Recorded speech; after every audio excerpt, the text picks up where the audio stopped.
Hi, Cindy Scheib here from Project LookSharp at Ithaca College. Like you, my colleagues at LookSharp and I have moved entirely to teaching online from home in recent weeks. And in doing so, we've learned a lot about how to engage students through media decoding activities in an online learning environment. So we thought we'd share what we've learned through a series of demonstration videos. And this one focuses on ways to do synchronous or real-time media decoding with students. Now I'm going to be using Zoom in this example, but the same principles apply whether you're using Google Meet or a similar platform. And in this video, I'm going to be working with college students. But again, the principles can apply if you're working with high school students or middle school students or even elementary school students. And they can be used with many different kinds of media documents or examples and across all curriculum areas. As we go along, I'm going to identify some basic rules or pieces of advice that apply when doing this kind of media decoding in a synchronous or real-time way online. And I'll summarize those points again at the end of the video.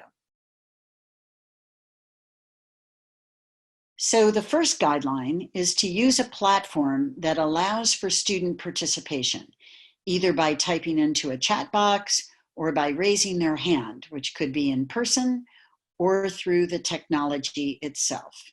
Second, make sure that your students will be able to see and or hear the media examples clearly. It's a good idea to test things out ahead of time and to use the settings on your platform to optimize the visual or auditory qualities. Third, if at all possible, have someone serve as your assistant to monitor the hand raising and to call on students and to summarize what's being said in the chat. This could be another teacher or teacher assistant or a parent or even an older student. In my case, it's my TA.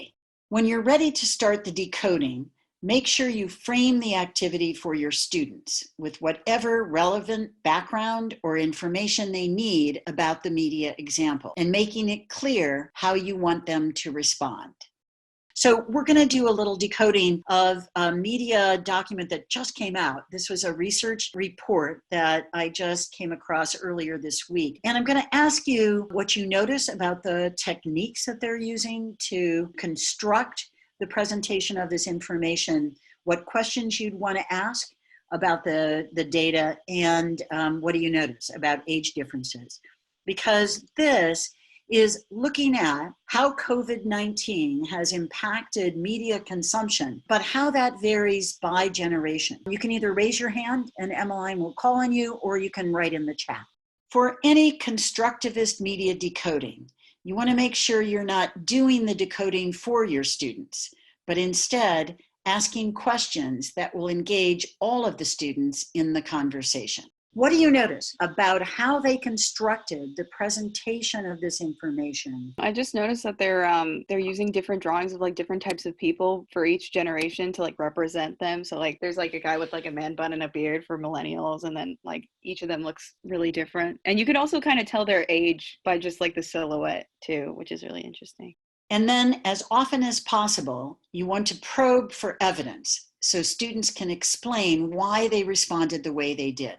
Yeah, and what about those silhouettes would convey age, do you think? We have a few comments in the chat saying they think that the man bun is very stereotypical of millennials, and by putting the graphs in people's heads, it's seeming to imply that media usage affects the brain. And Really? Someone else is saying that the facial features are what make them look younger or older.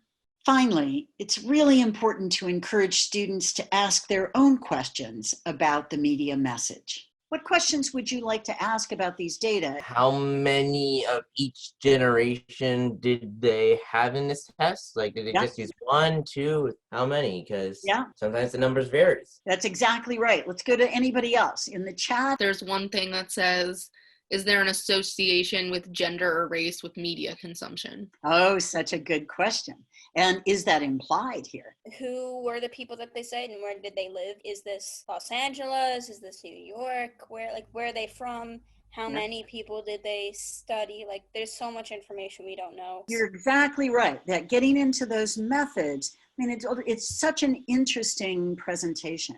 So just to sum up, here are the main points from the video demonstration of how to lead a synchronous real-time media decoding with students using online technologies. If you have any questions or suggestions for other ways that we could support you or other educators to do media literacy work with their students in these new online environments, please contact us through the Project Look Sharp website that you can see on your screen.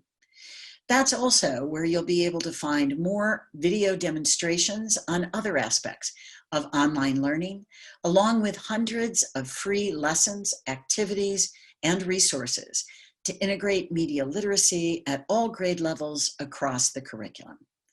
So that's it for me. Be well, stay safe.